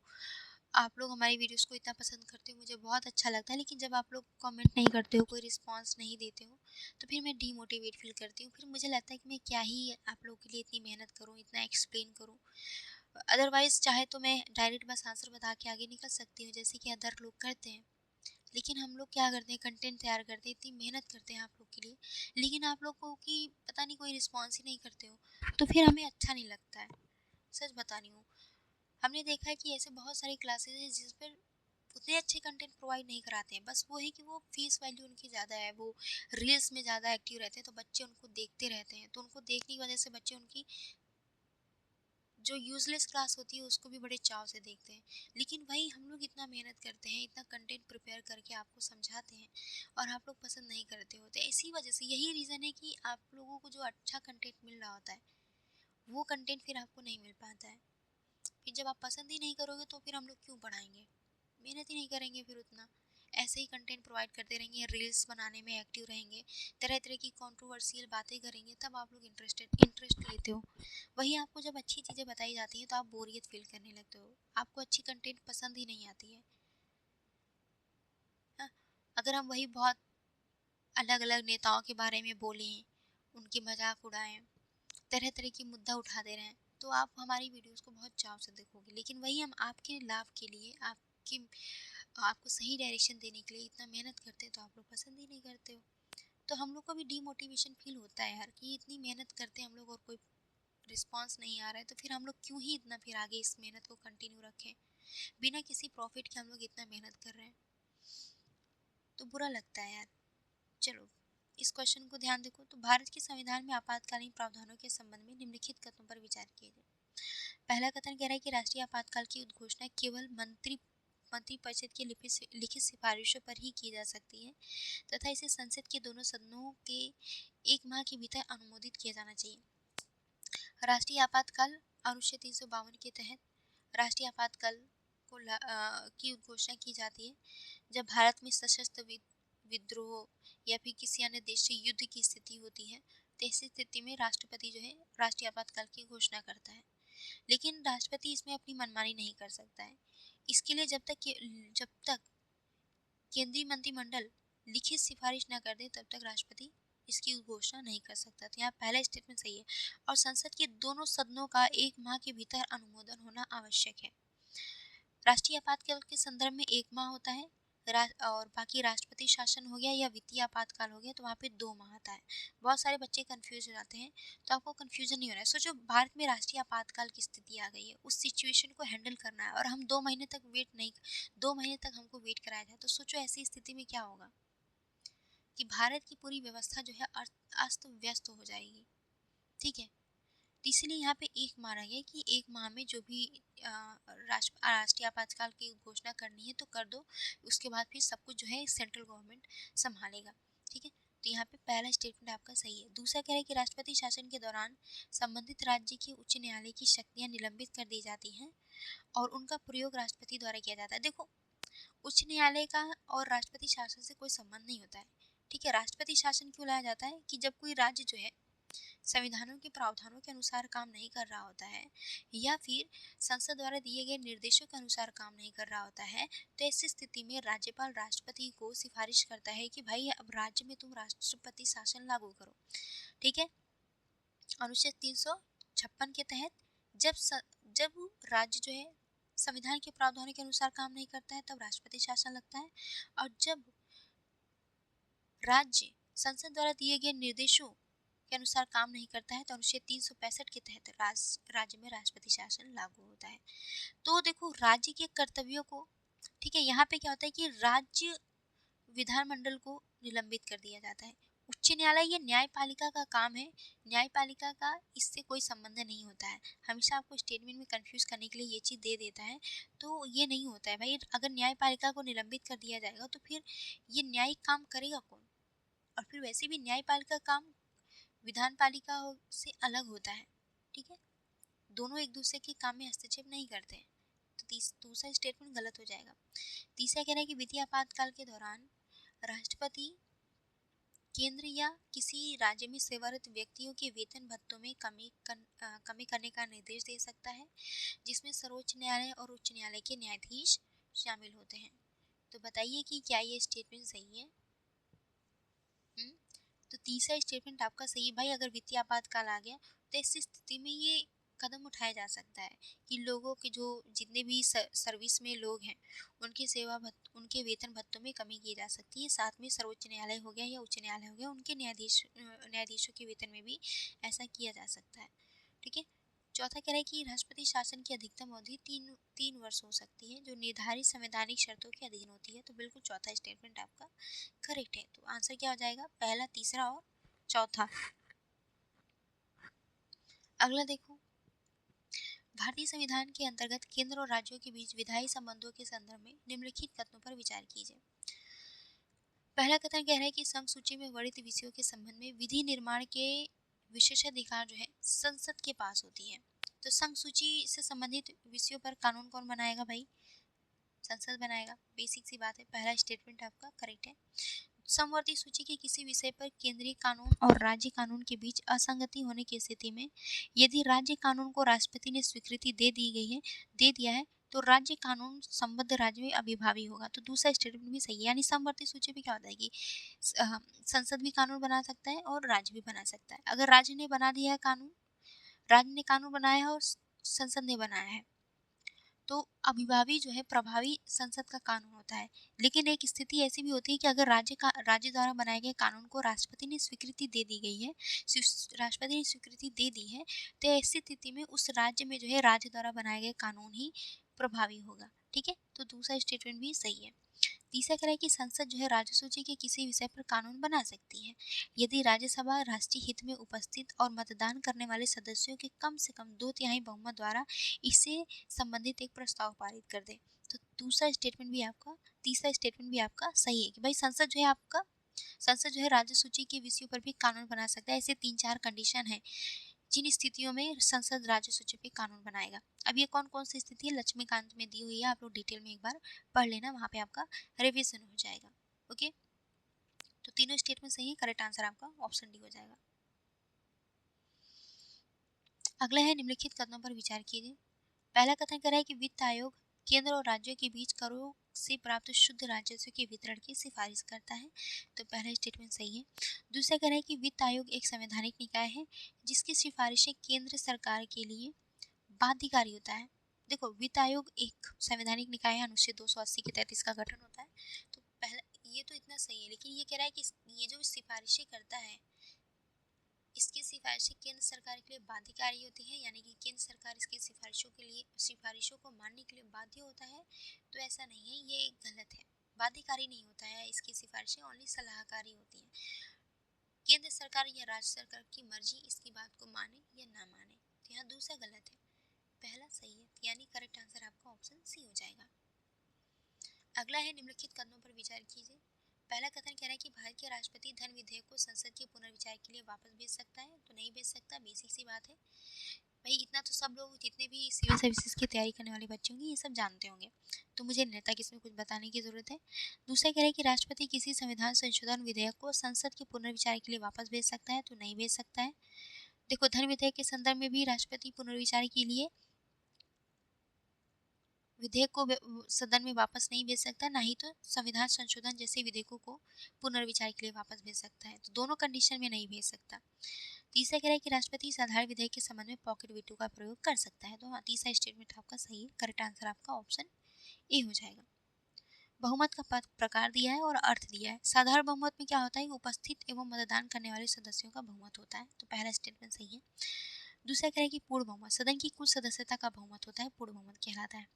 प्रभावी बहुमत क्या होता है, ये अक्सर एग्जाम में पूछता है, इंपॉर्टेंट है ये। तो देखो, सदन में बहुत सारे मान लो कि क्लास है, क्लास में किसी बात को लेकर के वोटिंग होना है कि मॉनिटर कौन बनेगा, इसको चुनना है, किसी मॉनिटर को चुनना है। और उस दिन जो है मान लो 50 बच्चों की क्लास है, ठीक है, 50 बच्चों की क्लास है, लेकिन उस दिन कितने आए थे, 48 ही आए थे। तो यहाँ पे वोटिंग जो है 50 को लेकर के काउंट नहीं किया जाएगा, बल्कि 48 बच्चों को, यानी जितने नहीं आए हैं उसको घटा दो कुछ सदस्यों में से, और जितना बचते हैं केवल इन्हीं सदस्यों के बहुमत को काउंट करो, तो इसे प्रभावी बहुमत कहा जाएगा। ठीक है, इसी को प्रभावी बहुमत कहा जाता है। तो तीसरा स्टेटमेंट भी आपका सही है कि रिक्त स्थानों को छोड़कर कुछ सदस्यता का बहुमत। तो करेक्ट आंसर क्या हो जाएगा आपका? पूछा है कि कितने युग्म आपके सही सुमेलित थे, तो तीनों युग्म आपके सही सुमेलित थे। करेक्ट आंसर आपका ऑप्शन सी हो जाएगा। नेक्स्ट क्वेश्चन है कि निम्नलिखित कथनों पर विचार कीजिए। जब किसी विधेयक को संसद के एक सदन द्वारा अस्वीकार कर दिया जाता है और दूसरे सदन द्वारा स्वीकृत कर लिया जाता है, तब ऐसी स्थिति में राष्ट्रपति द्वारा संसद के दोनों सदनों की संयुक्त बैठक आहूत की जा सकती है। तो पहला स्टेटमेंट आपका सही है कि दो सदनों के बीच अगर मान लो किसी विधेयक को लेकर मतभेद हो गया, तब राष्ट्रपति जो है संयुक्त बैठक आहूत कर सकता है, या कोई एक सदस्य जो है उस विधेयक को स्वीकार ही नहीं करता है, तो ऐसी स्थिति में भी संयुक्त बैठक का आहूत की जा सकती है। दूसरा कह रहा है कि यदि राज्यसभा किसी धन विधेयक को 14 दिनों के भीतर वापस करने में विफल रहती है, तब ऐसी स्थिति में राष्ट्रपति द्वारा संसद के दोनों सदनों की संयुक्त बैठक बुला सकता है। तो नहीं बुला सकता है, धन विधेयक के संदर्भ में संयुक्त बैठक का प्रावधान नहीं है, तो यहाँ पे गलत है। और इसके साथ संविधान संशोधन विधेयक के लिए भी संयुक्त बैठक का कोई प्रावधान नहीं है, तो दूसरा गलत है, पहला सही है। करेक्ट आंसर आपका ऑप्शन ए हो जाएगा। अक्सर इस तरह का स्टेटमेंट आपको कंफ्यूज करने के लिए देता है, आपको कंफ्यूज नहीं होना है, इसलिए मैं कहती हूँ कि ज़्यादा से ज़्यादा मॉक टेस्ट लगाइए, फिर लक्ष्मीकांत आप पॉलिटी का रिवाइज करिए। ओके, भारत में संसदीय समितियों के संदर्भ में निम्नलिखित कथनों पर विचार कीजिए। संसदीय समितियों के संदर्भ में कथन दिया है। पहला कथन कह रहा है कि लोक लेखा समिति जो है विनियोग लेखा तथा भारत के नियंत्रक एवं महालेखा परीक्षकों की रिपोर्टों की जांच करता है, ताकि यह सुनिश्चित किया जा सके कि सार्वजनिक धन उसी उद्देश्य के लिए व्यय किया जा रहा है जिसके लिए संसद ने स्वीकृत किया है। तो पहला स्टेटमेंट आपका सही है। जैसे संसद में क्या होता है कि जो सरकार होती है अपनी तरफ से बजट लाती है, अपनी तरफ से पैसों की मांग करती है कि देखो हमें इतने इतने पैसे चाहिए पूरे एक वित्तीय वर्ष के खर्च करने के लिए। ठीक है, तो सदन के सदस्य जो होते हैं उस पर वोटिंग करते हैं। वोटिंग करने के बाद जो है सदन कुछ दिन के लिए बंद हो जाता है। उसके बाद जो लोक लेखा समिति होती है, ये जो समितियां होती हैं इन सभी चीज़ों की जांच पड़ताल करती हैं कि एग्जैक्टली जो पैसा मांगा गया है खर्च करने के लिए, क्या वो सही है या नहीं है, या फिर जो धन खर्च कर दिया उन्होंने उसकी जांच करते हैं कि एग्जैक्टली जो इन्होंने धन खर्च किया है क्या उसी जगह पे खर्च किया है या कहीं और जा रहा है, किसी की जेब में तो नहीं जा रहा है, तो ये इसकी जांच करते हैं। तो पहला स्टेटमेंट आपका करेक्ट है। दूसरा है कि प्राक्कलन समिति उन लेखों की जांच करती है जो संसद द्वारा भारत के लिए कुल स्वीकृत राशियों के विनियोग को दर्शाता है, तो ये गलत है। प्राक्कलन समिति इन लेखों की जांच नहीं करता है। तीसरा कह रहा है कि सार्वजनिक उपक्रम समिति जो है सार्वजनिक क्षेत्र के उपक्रमों की रिपोर्टों और उनके लेखों के साथ उन पर नियंत्रण एवं महालेखा परीक्षक की रिपोर्टों की जांच करती है। तो यहाँ पे आपका तीसरा स्टेटमेंट सही है। पूछा है कि कौन सा कथन सही है, तो पहला और तीसरा कथन सही है, यानी करेक्ट आंसर आपका ऑप्शन ए हो जाएगा। अगला कथन देखिए, निम्नलिखित कथनों पर विचार कीजिए। पहला कथन कह रहा है कि ओवरसीज सिटीजन ऑफ इंडिया के रूप में पंजीकृत व्यक्ति को मतदान के अधिकार को छोड़कर भारतीय नागरिक को उपलब्ध सभी अधिकार और विशेषाधिकार प्राप्त होते हैं, तो ये गलत है। देखो जो ओसीआई होते हैं इनको भारत में मतदान करने का अधिकार नहीं होता है, ये तो बात सही है, लेकिन इनको अन्य अधिकार भी नहीं होते हैं, जैसे कि ये भारत के किसी सार्वजनिक पद को धारण नहीं कर सकते हैं, ना ही भारत में मंत्री बन सकते हैं, ना ही राष्ट्रपति बन सकते हैं, ना ही मुख्यमंत्री बन सकते हैं। ठीक है, तो यहाँ पे पहला स्टेटमेंट सही है। मतदान के अधिकार को छोड़कर भारतीय नागरिकों को उपलब्ध सभी अधिकार और विशेषाधिकार प्राप्त होते हैं, तो ये गलत है। दूसरा कह रहा है कि कोई व्यक्ति जो कभी पाकिस्तान या बांग्लादेश का नागरिक रहा हो ओसीआई के रूप में पंजीकरण के लिए पात्र नहीं होता है, तो ये बात आपका दूसरा सही है। तो करेक्ट आंसर क्या होगा, ऑप्शन बी हो जाएगा। अगला क्वेश्चन देखो, तो भारत में न्यायपालिका के कार्यकारण के संदर्भ में न्यायिक सक्रियता शब्द का क्या आशय है। न्यायिक सक्रियता जो संवैधानिक न्याय सुनिश्चित करने के लिए न्यायपालिका का सक्रिय हस्तक्षेप करना ही न्यायिक सक्रियता कहलाता है। ये जांच करता है कि कोई विधि नियम कानून अधिनियम जो है ये संविधान के प्रावधानों के अनुसार है या नहीं है। भारत में अगला क्वेश्चन है कि भारत में राज्यपाल के पद के संबंध में निम्नलिखित कथनों पर विचार कीजिए। पहला कथन कह रहा है कि राज्यपाल राष्ट्रपति के प्रसाद पर्यंत पद धारण करते हैं और सामान्यतः इनका जो कार्यकाल होता है वो 5 वर्ष का होता है। तो पहला स्टेटमेंट आपका करेक्ट है। दूसरा कह रहा है कि संविधान के अनुसार यह आवश्यक नहीं है संविधान के अनुसार यह आवश्यक नहीं है कि राज्यपाल के रूप में नियुक्त व्यक्ति संबंधित राज्य का न हो, यह उस राज्य का भी हो सकता है। तो देखो संविधान में इस तरह का कोई प्रावधान नहीं किया गया है।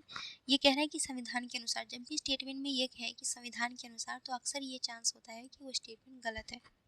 ठीक है, संविधान में इस तरह का कोई प्रावधान नहीं किया गया है। तीसरा कह रहा है कि सरकार या आयोग ने यह सिफारिश की थी कि राज्यपाल की नियुक्ति करते समय प्रधानमंत्री को भारत के उपराष्ट्रपति और लोकसभा के सभापति से परामर्श करना चाहिए। तो तीसरा स्टेटमेंट आपका सही है। चौथा कह रहा है कि पूंजी आयोग ने यह सिफारिश की थी कि राष्ट्रपति द्वारा राज्यपाल को पद से हटाने की प्रक्रिया संविधान में निर्धारित होनी चाहिए। तो चौथा भी स्टेटमेंट आपका सही है, पूंजी आयोग ने ये चीज सिफारिश की थी। तो कितने कथन आपके सही हैं? 3 कथन सही हैं, यानी करेक्ट आंसर आपका हो जाएगा ऑप्शन सी।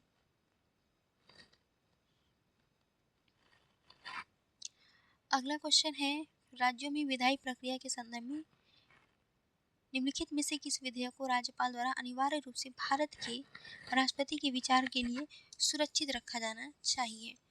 ठीक है, देखो राज्यपाल क्या होता है कि उसके पास कुछ ऐसे विधेयक होते हैं जिसको अनिवार्य रूप से राष्ट्रपति के पास भेजना ज़रूरी होता है।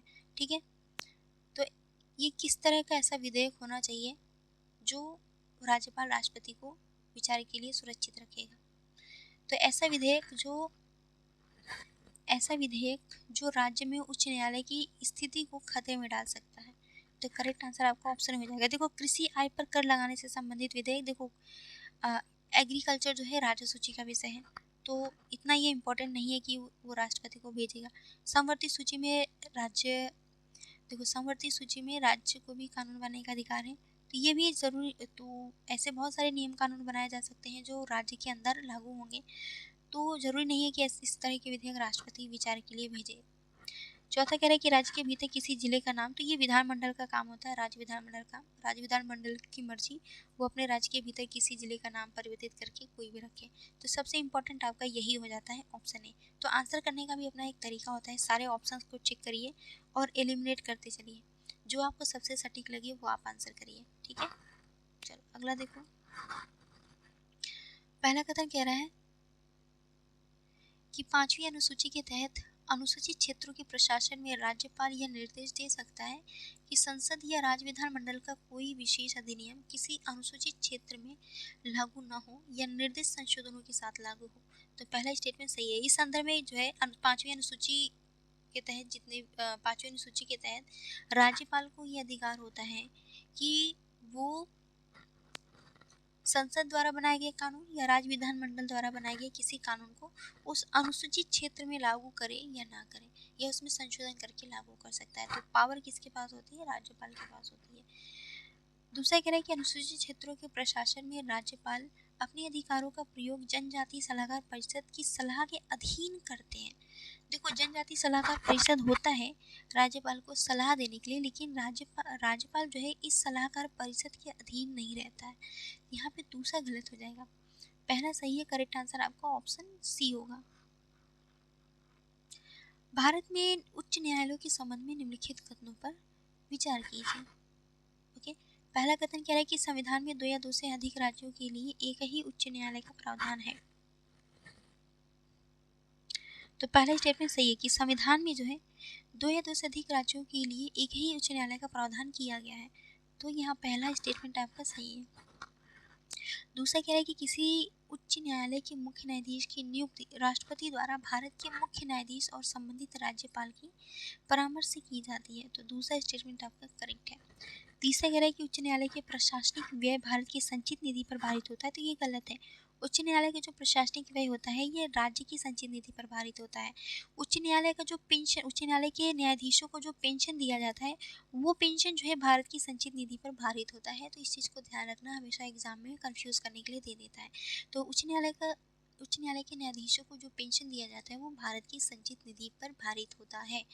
ठीक है, बाकी जो सैलरी दी जाती है वो राज्य की संचित निधि पर भारित होती है, और जो प्रशासनिक व्यय होता है वो भी राज्य की संचित निधि पर भारित होती है, न कि भारत की संचित निधि पर। तो पहला और दूसरा स्टेटमेंट आपका करेक्ट है। ठीक है, आंसर क्या हो जाएगा? Option A. और तीसरा गलत था, एलिमिनेट कर देते आप। अगला क्वेश्चन देखिए।